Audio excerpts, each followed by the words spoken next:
പട്ടിയേക്കും ആനകൾക്കുള്ള മനുഷ്യത്വേ ചില മനുഷ്യർക്ക് ഉണ്ടായിരുന്നെങ്കിലും ആലോചിച്ചു പോവാണ്. ഒരു പട്ടി ഈ നടക്കുന്ന കണ്ടോ? റെസ്ക്യൂ ഓപ്പറേഷൻസിന്റെ ഇടയിൽ കണ്ട ഒരു വിഷ്വലാണ്. ഒരു നേരം ആഹാരം കൊടുത്തതിന്റെ പേരിൽ ഒരു പട്ടി കഴിഞ്ഞ കുറച്ച് ദിവസങ്ങളായിട്ട് ഈ മണ്ണിൽ നിന്ന് പോകാതെ മഴയത്ത് നിന്ന് അങ്ങോട്ടും ഇങ്ങോട്ടും അലഞ്ഞു നടക്കാണ്. പട്ടിക്കുള്ളിലെ ആ മനുഷ്യത്വത്തെ കാണുമ്പോൾ നമ്മുടെ മനുഷ്യനുള്ളിൽ ഒരു പട്ടിയെങ്കിലും ഉണ്ടായിരുന്നെങ്കിൽ എന്ന് ആലോചിച്ചു പോവാണ്. ഒരമ്മ കുത്താമെന്ന ആനയുടെ മുന്നിൽ മുഖത്ത് നോക്കി പറയാണ്, പേടിയാവുന്നു, ഞങ്ങളൊന്നും ചെയ്യല്ലേ എന്ന് പറഞ്ഞപ്പോ ആ ആന കരഞ്ഞു എന്ന് പറയാമ്മ. ഒരു രാത്രി മുഴുവൻ ആ അമ്മയ്ക്ക് കാവലായി ആനയുടെ കാൽ കീഴിൽ അമ്മയ്ക്ക് സുഖമായി ആന സംരക്ഷണം ഒരുക്കി.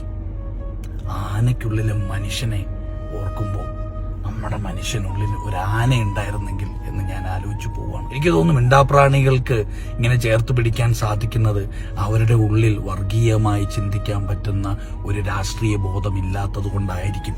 ഒരുപക്ഷെ വർഗീയമായി ചിന്തിക്കാൻ പറ്റാത്തൊരു രാഷ്ട്രീയ ബോധമുള്ള ഒരു നായയാണ് അല്ലെങ്കിൽ ഒരു ആനയാണ് മനുഷ്യനേക്കാൾ നല്ലത്, മനുഷ്യനേക്കാൾ നമുക്ക് വേണ്ടതെന്നൊക്കെ ചിന്തിപ്പിക്കുന്ന അവസ്ഥയിലൂടെ കേരളം കടന്നു പോവുകയാണ്. ദയവ് ചെയ്ത് ഈ മെസ്സേജ് രാഷ്ട്രീയമായി കാണരുത്. ഇതിൽ രാഷ്ട്രീയമില്ല, ഇതിൽ സ്നേഹമാണ്, കരുതലാണ്.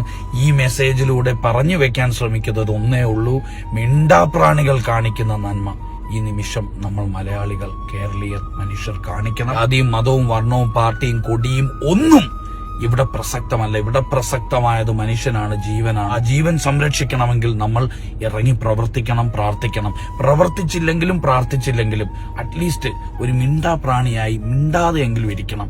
നമ്മൾക്ക് ഇപ്പൊ വേണ്ടത് ചേർത്ത് പിടിക്കലാണ്. ഒരുമിച്ച് നിൽക്കണം, എല്ലാവരും പ്രാർത്ഥിക്കണം. വയനാടിന്റെ കൂടെ, മലയാളികളുടെ കൂടെ, മനുഷ്യരുടെ കൂടെ നമുക്ക് ചേർന്ന് നിൽക്കാൻ സാധിക്കണം.